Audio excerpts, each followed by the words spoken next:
Pekalongan, apa kabar Anda hari ini? Tanggal 20 Mei 2014 bertepatan dengan Harkitnas atau Hari Kebangkitan Nasional yang ke-106. Ya. Kita kembali untuk Anda dengan beragam informasi yang sudah kita siapkan dari media lokal, nasional maupun media online. Iya, seperti biasa ada saya Yahmat dan pastinya juga Saya Teddy Harun, Iya. sudah siap dengan berita salah satunya. Minta restu Prabowo Hatta temui Presiden. Iya, ini salah satu kandidat yang sudah siap maju ke pemilihan presiden ya, Iya. dan cawapresnya juga. Lalu juga info mengenai kasus bus Transjakarta. Ini akhirnya menyeret nama dari Udar Prawoto. Ya, informasi selanjutnya ini terkait aparat Xinjiang yang menangkap ratusan orang. Ya, sementara itu 200 murid sekolah di Negria yang diculik oleh kelompok Boko Haram ternyata memancing reaksi dunia. Dari informasi olahraga, kita siapkan informasi mengenai Manchester City yang meraih juara Liga Primer. Lalu juga dari dunia hiburan, untuk Anda yang ingin mengetahui berita hiburannya apa nih untuk hari ini, pastikan Anda tetap bersama kami di Tebar Kabar.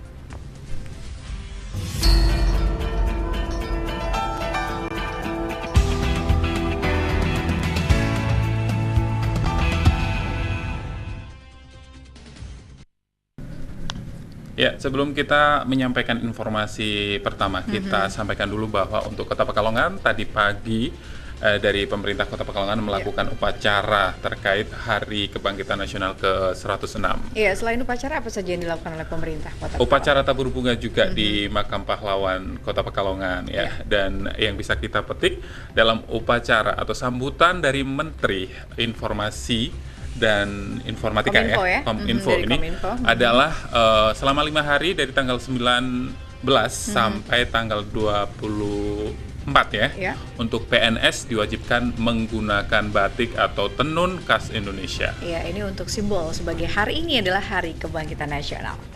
Baik, sekarang kita ke informasi pertama Teddy. Ini mengenai kasus bus Transjakarta Karatan ya, yang beberapa waktu lalu sempat menghebohkan dunia persilatan, dunia Jakarta maupun di Indonesia ya. Karena negara dirugikan hingga 15 miliar rupiah.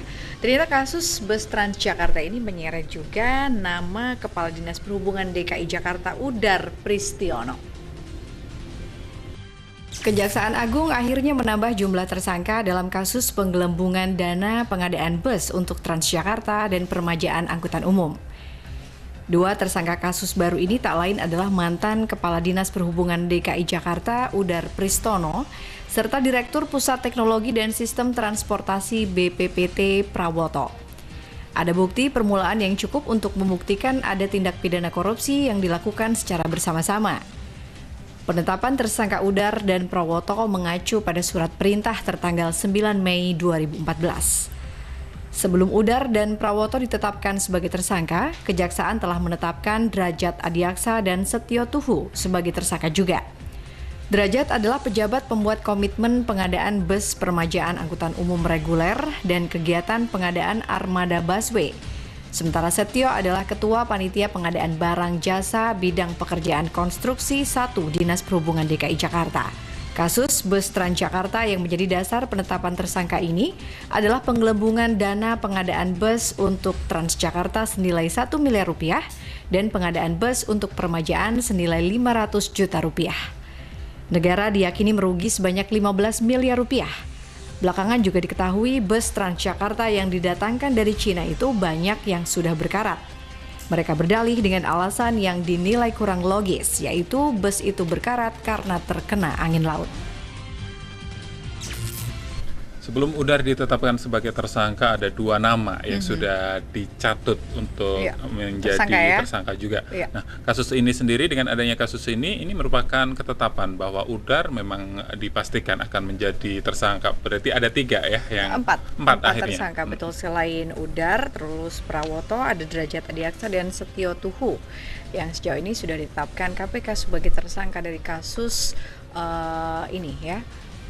Bus Transjakarta yang rugi sampai 15 miliar. Negara dirugikan 15 miliar oleh 4 tersangka ini. Ya, pemirsa, sebelum kita sampaikan informasi selanjutnya terkait Prabowo dan Hatta yang meminta restu ke Presiden Susilo Bambang Yudhoyono. Ini musim menikah, musim restu juga ternyata ya sama mereka ya. Iya, musim pencapresan perlu juga banyak restu dari masyarakat ya. Tapi yang jelas mantan orang nomor 1, bukan mantan ya, calon mantan. Sebentar lagi pasti diganti dong ya. Ya sudah, untuk Anda yang ingin mengetahui, tetap bersama kami di Tebar Kabar. Baik, selamat menunaikan ibadah sholat maghrib untuk Anda warga Pekalongan dan sekitarnya. Ya, dan sekarang kita melanjutkan lagi kebersamaan kita di Tebar Kabar. Tadi sepertinya sudah tidak sabar untuk memberikan menginformasikan yang satu ini ya, tentang Ketua Dewan Pembina Partai Gerindra yang akhirnya sowan ke rumah SBY untuk pencapresannya bersama Hatta Rajasa. Ketua Dewan Pembina Partai Gerindra Prabowo Subianto menemui Presiden Susilo Bambang Yudhoyono untuk meminta izin berkoalisi dengan Ketua Umum Partai Amanat Nasional Hatta Rajasa dalam pemilu presiden mendatang. Mereka datang untuk melaporkan bahwa Partai Gerindra dan Partai PAN berniat untuk melakukan kerjasama politik, koalisi politik, aliansi politik. Menurut Prabowo, tidak etis mengajak menteri aktif dari suatu pemerintahan tanpa meminta izin dari kepala pemerintahannya. Prabowo juga mengaku meminta izin kepada SBY karena dia adalah pemimpin koalisi di mana partai yang dipimpin Hatta Rajasa adalah anggota koalisi. Dalam pertemuan dengan Presiden SBY, Hatta Rajasa melapor dan mengajukan pengunduran diri sebagai Menteri Koordinator Perekonomian kepada Presiden Susilo Bambang Yudhoyono. Karena akan mengikuti pemilu presiden mendatang. Menurutnya, ini dilakukan sesuai peraturan dan etika politik. Sebelumnya, pimpinan Partai Gerindra dan PAN telah melakukan penjajakan koalisi dengan menempatkan Prabowo dan Hatta Rajasa sebagai bakal calon presiden dan wakil presiden. Prabowo Subianto saat kampanye pemilu legislatif awal April 2014 lalu.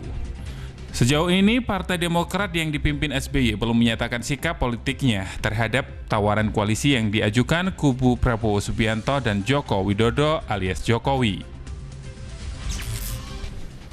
Ya, itu keputusannya ya. Palu sudah diketokan dan itulah presiden dan calon presiden dan calon wakil presiden yang diusung oleh Partai Gerindra dan juga Partai Amanat Nasional. Iya, dalam pencapresan tahun ini ada dua pasangan yang betul sekali, sudah resmi ya. Sudah resmi. Yaitu selain Prabowo Subianto dan Hatta Rajasa, ada Jokowi dan mengusung nama yang cukup membuat orang kaget juga karena awalnya diperkirakan Jokowi akan menggandeng Abraham Samad ya. Tapi ternyata yang nggak muncul adalah nama Yusuf Kala. Kita lihat nanti bagaimana pertandingan yang luar biasa ini nanti bulan Juli ya, kompetensi dan sejauh ini memang ya rame lah. Dari kancah politik sendiri sudah banyak yang meramalkan. Tidak bisa diprediksi untuk siapa dan seperti apa. Kalau untuk di dunia politik memang kita tidak bisalah untuk mematok harga ya. Baik, kita akan melanjutkan informasi selanjutnya ini terkait aparat Xinjiang yang menangkap ratusan orang sepanjang 6 pekan terakhir ini. Betul, lalu juga ini perkembangan terbaru mengenai penculikan 20 pelajar putri di Nigeria yang dilakukan oleh kelompok militan Boko Haram yang ternyata mampu mengguncang dunia, Teddy. Selengkapnya setelah yang satu ini.